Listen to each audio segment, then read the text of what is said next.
Hello everybody and welcome to our second Residential Tenancies Act update, covering off on the minimum standards this time around. Today I'm joined by Hayley Tran from our property management team. Good afternoon everyone. So as I mentioned, Hayley will be covering off on the minimum these new rental minimum standards which have been introduced as part of the new tenancy reforms. The minimum standards are there and they've really been designed to protect renters as much as possible around making sure that the housing that they're living in does meet a level of standard. Prior to that, we never really had a minimum standard which needed to be met, which meant that unfortunately tenants were put in positions where they were probably living in very substandard conditions. It wasn't happening all that often. It was quite rare for that to occur. But these rules are really designed to make sure that we're capturing those. So I suppose at the offset, when we were reading through these minimum standards right at the very beginning, I can't say that I was concerned with anything that was in there because a lot of, all of them were, all of our properties certainly met most of the standards, but there's certain little tweaks in there that we'll need to pay attention to both immediately and over the next little bit to make sure that we are making sure that we continue to meet those minimum standards. And just before I suppose I hand over to Hayley to run through each of the changes, in terms of disclosing these to tenants, it will occur through what we call the disclosure statements. So the disclosure statements need to be provided to a tenant prior to them executing a lease. And one of the statements on there is that a declaration that the property meets minimum standards. So there certainly isn't any hiding behind whether the property meets them or not. It needs to be a declaration signed by us on behalf of you as the rental provider or the landlord, saying that the property does meet the minimum standards. So Hayley, I suppose there's an opportunity to go through each of those minimum standards and what they mean for our landlords. So under the RTA changes, all rental properties must comply with the rental minimum standards. There are 14 categories. 3 of the categories will be phased in within the first to second year, and the 11th remaining categories will be effective immediately. So the first category are door locks. So all external doors to the property which are not able to be secured with a functioning deadlock or any other door screen attached must be fitted with a locking device. So what that means is that it must be operated via a key from the outside, and it also can be locked from the inside with or without a key. So just on those ones there, I had a question that came through earlier this week on that specific type. So when they talk about deadlocks, do they mean locks that have a physical bolt that goes across and locks, or are those ones there that have the turning style on the back? Would that be considered adequate enough? Or so with those ones, so obviously in apartment complexes, you'll more than likely have the ones with the door handle, and you've got the option of locking it from the inside and then going out, and then you have to use it as a key to enter in, and then the handle itself acts as a second device. So that one will be sufficient as a deadlock. However, if you are just talking about just like those push lock doors, those unfortunately won't be considered effective door locks. Yeah. Okay. So there's potential there, and this is what I suppose we touched on at the beginning. There's potential there that there might be some minor upgrades required to entrance sets. So making sure that you don't just have the turn handle, but you've also got a deadbolt there that accompanies that if it is just a basic entrance set set up. Right. Yeah. So the second category is ventilation. The rented premises must meet ventilation standards according to Building Code of Australia. So what that means is the property must have adequate airflow coming in, whether this is natural airflow, so that's by opening windows or opening doors. Otherwise, if you do live in high-rise complexes, sometimes it's not beneficial to open windows fully or open the windows at all. So with that, we do need to be able to supply some sort of airflow to the property. So that would be installing exhaust fans in the laundry area or bathroom area where there can be some sort of flow coming into the property. Yeah, and that's really just to prevent mold from building up, isn't Correct, it? yeah, and dampness and condensation as well. Yeah. Okay. So the third one is vermin-proof bins. So all rental properties must have been supplied by the local council or a council-approved one. If you're in an apartment complex, it is just a waste chute area designated for residents to be able to dispose their rubbish from. Yeah, so I know we had a few questions about what constitutes a vermin-proof bin, but the way I understand it is a bin that has a closable lid that can't be chewed through the side of or anything like that. Correct, So, yeah. So it's anything that has a lid, essentially. Yeah. Okay. The next one is toilets. The premises must contain a toilet in working order. It must be connected to an appropriate waste system. And it must be in a room or structure that's intended to be used as a toilet area. Okay. So again, really straightforward on that one there. Yeah. A toilet in a bathroom would be sufficient. I can't think of any properties that we certainly manage that have that situation where they're not like that. We use the I suppose in the office our lingo for that one there would be similar to like a prison cell is the kind of setup that we thought, where the toilet's located in a living area. I can't think of any properties that would be affected, and yeah, I'd be quite shocked to really find a toilet in a living space like that. So yeah. So the next one is bathrooms. So the bathroom must have reasonably hot and cold water supply to the wash basin, shower or bath. And the shower head must be a minimum 3-star rating as well.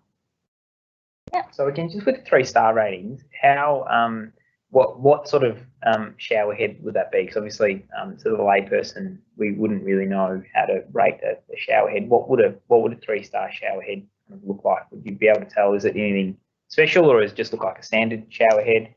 For me, I didn't know what a 3-star shower head was, but when I googled it, it does look like a normal shower head. So it's anything to say, it is more anything towards like now that will be a 3-star rating. So if you do have anything that's a little bit older, those ones won't be considered as 3-star. Yeah. Okay. Yeah. Okay. The next option is kitchen facilities. The premises must have a dedicated food preparation area. The sink must have supply to hot and cold water. A stovetop must be in good working order, and it must contain 2 or more gas stove burners. If there is an oven in the premises as well, you must make sure it is also in working order as well. So just on that, 2 or more burners, where and again, using examples of properties that we manage where it may have been a studio apartment that was ex-service department that's then been converted into a permanent rental. Where owners have gone and purchased a freestanding plug-in electric stove, do we have clarity over whether that meets the minimum standards or whether it needs to be something that's hardwired into the property? At the moment, it's not. It's really vague in terms of what they mean by a stovetop, like a working stovetop in the property. So I did some research, and I haven't been able to find with Energy Safe Victoria as well whether or not those plug-in cooktops are sufficient enough. We'll only know whether or not they are once we start doing the compliance checks for the electrical safety checks. So once they start doing those checks, they can tell us whether or not the portable stove themselves are emitting enough volts that probably may or may not be endangering the property. Yeah. So this is where I suppose but given that the legislation is so fresh, we still are trying to get clarification over a few things, and we expect that these teething issues will happen. So we're just doing the very best we can to understand them, interpret them, and just implement them as best we possibly can. Where we're a little bit unsure, we're just disclosing those to both owners and tenants as well. Just making sure that we're in the clear. So if we're still getting clarification over something like that, we'll be honest with people about that. There's no point hiding behind it, because obviously this is all new. It's only been with us for a number of weeks, and I think some of the authorities are probably still working through some of the detail as well. Yeah. So yeah. So the next one is laundry facilities. It must be connected to a reasonable amount of hot and cold water. The next one is structural soundness. So the premises must be structurally sound and weatherproof. The next one is mold and dampness. So the property must be free from mold and dampness caused by building structure. So is that linked to the ventilation piece? So obviously making sure there's adequate ventilation so that you don't get mold from building up. But also, I know we've had instances where some perhaps newer properties have had issues with water leaks that have caused mold. What's the directive on getting that addressed, and how do we need to handle that now? So with the apartment complex, so the what we are doing in the agency is if there is a water leak and the tenant reports it, we do action that straight away because we know the severity of what a water leak can do. So with the legislation, basically what they're trying to do is to make sure that there will be some rental providers where they'll hear a leak, they'll get it temporarily fixed, but then that's not really sourcing the underlying issue of why the leak is coming through. So if we let that worsen over time, mold will develop and cause dampness and moisture to the property. So we need to make sure that when a leak is reported, we send out the correct tradesman to investigate the source of the leak and have that repaired accordingly to avoid any mold build-up. Okay, that's clear. The next one is electrical safety. Now, this one we do have up until March 29, 2023 to do.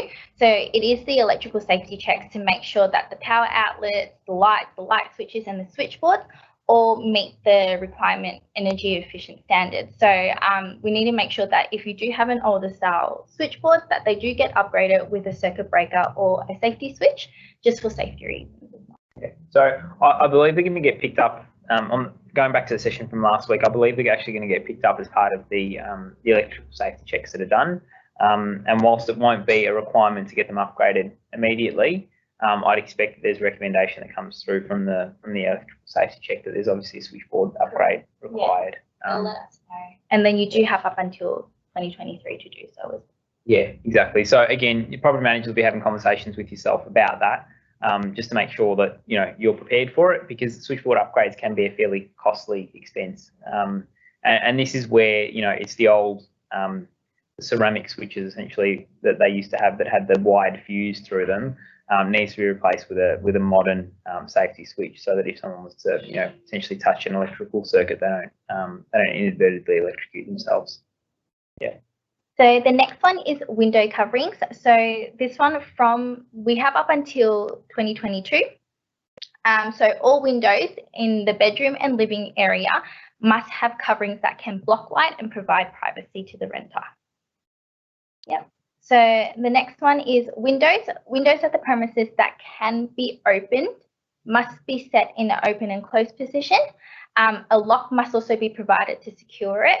If a lock can't be installed on the window for whatever reason, then we must install a latch. So basically a lock or a latch is there to secure against external entries. So a couple of questions on that one. Again, thinking back to some of the properties that we manage, and even our office here as well. So where a window due to either heritage reasons or security reasons can't be opened because it's been screwed shut or painted shut or whatever it might be, what does the legislation say about those? So those ones, obviously, because if they are under the Heritage Act, we can leave them as is, so we can't touch them.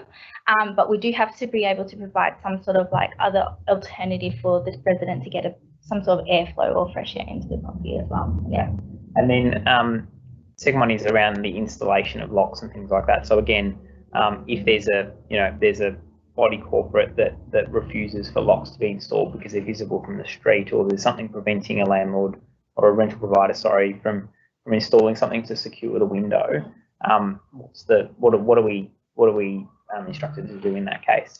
So that one's also a bit of a grey area at the moment as well, because that's not something they have considered. They've only specialised that if you are under the Heritage Act, then so be it, the windows can't be opened. But when it comes to those cases, we will more than likely have to find some sort of latch that is small enough, or that is small enough where it's not visible to the window from the external area, so it does not externally interfere with the exterior of the building complex for the owner's corporation. Yeah. Okay, that's great.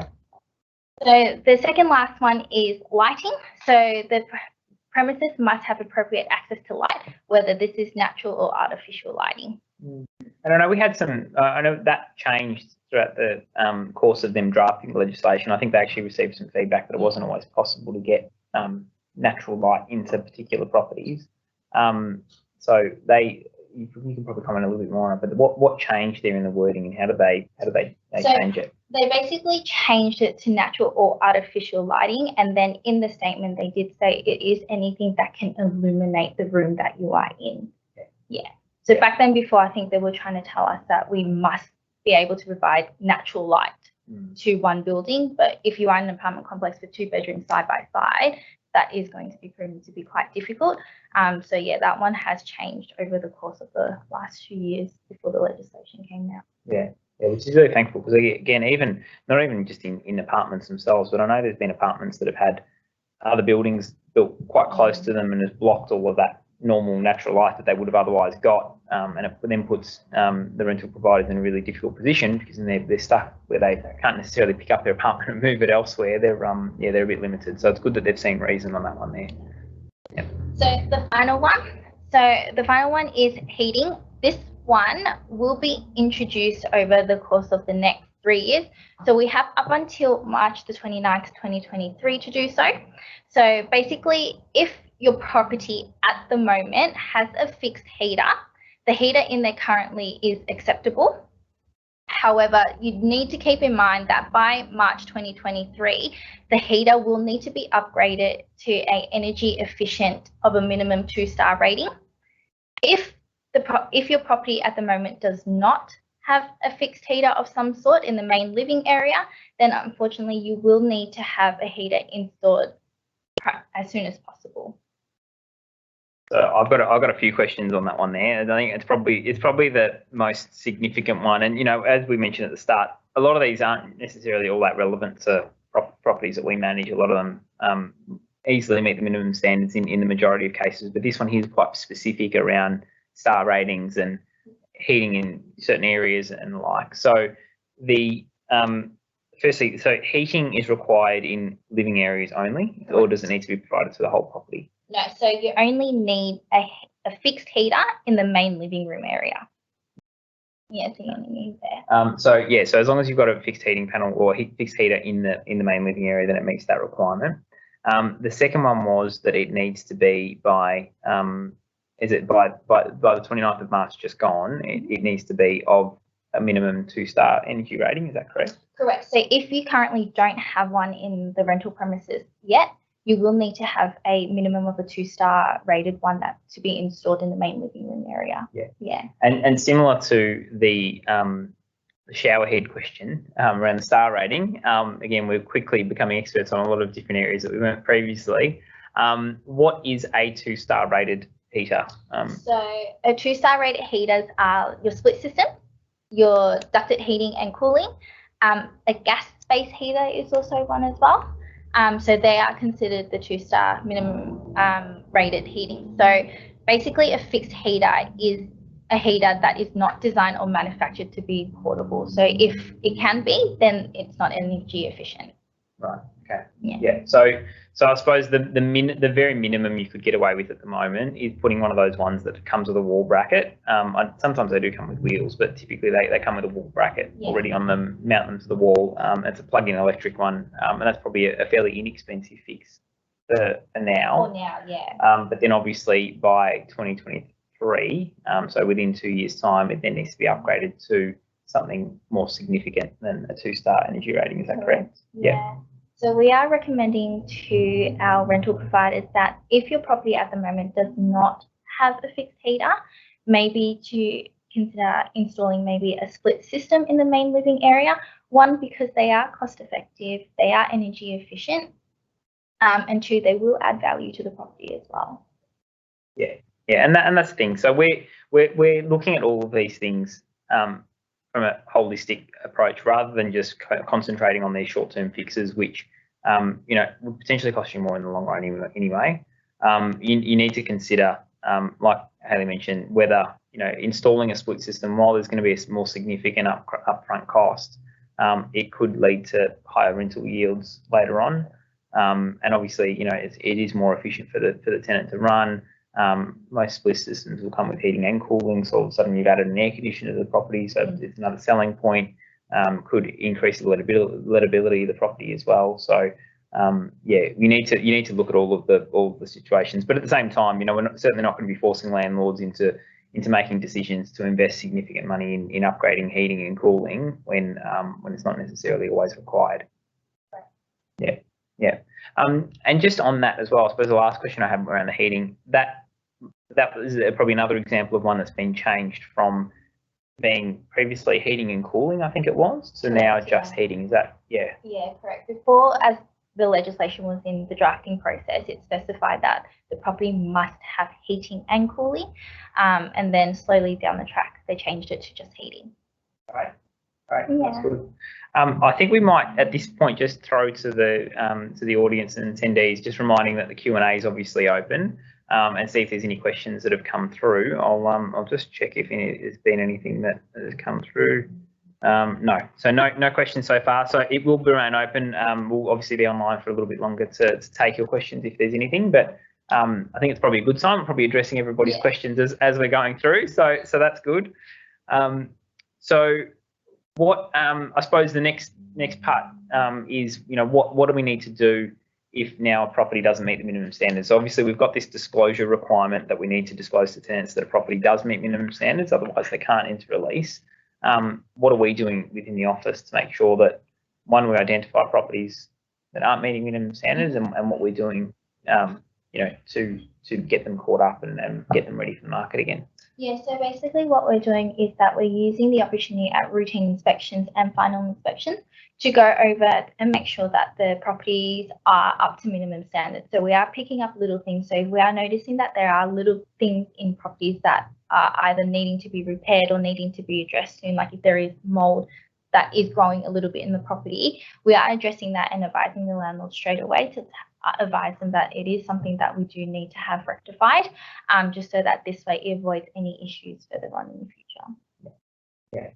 And I think, again, just touching on that, making sure that, we're doing it in the most cost-effective manner as possible. It is, these reforms unfortunately have led to some pretty significant changes to the way things happen, and obviously some additional costs associated with that, as we covered off on last week through the electrical and gas safety checks. So, we're mindful of the fact that, in a lot of cases here in Melbourne at the moment, the market's fairly depressed in terms of rental values coming down on where they were last year. And we obviously want to try and balance the returns to the landlords as much as possible. So if we can delay those works to be done, we certainly will. But if there's things that need to be done immediately, we'll certainly communicate that to you and let you know that that's the case. Yeah, perfect. I'll just one more check to see if there's any more questions. But it looks like we're okay at this stage. Hayley, any last comments on any of the minimum standards at all? No? Okay, perfect. All right. Well, I don't believe there's any questions that have come through either. So everybody, thank you very much for joining us for our second session.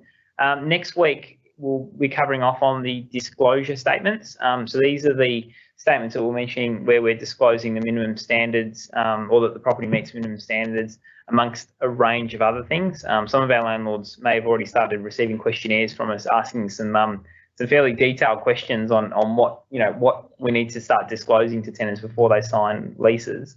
So Charlene and Anthony from our office will be talking to you a little bit about that next week. But thank you, Hayley, very much for presenting today and giving us all of that detail on the minimum standards. I found it useful. It certainly answered a few of my questions, and obviously answered all of our audience's ones, because we didn't have any come through, which is always a good sign. But yeah, thank you again, everybody, for tuning in today, and we'll look forward to seeing you next week. Thank you.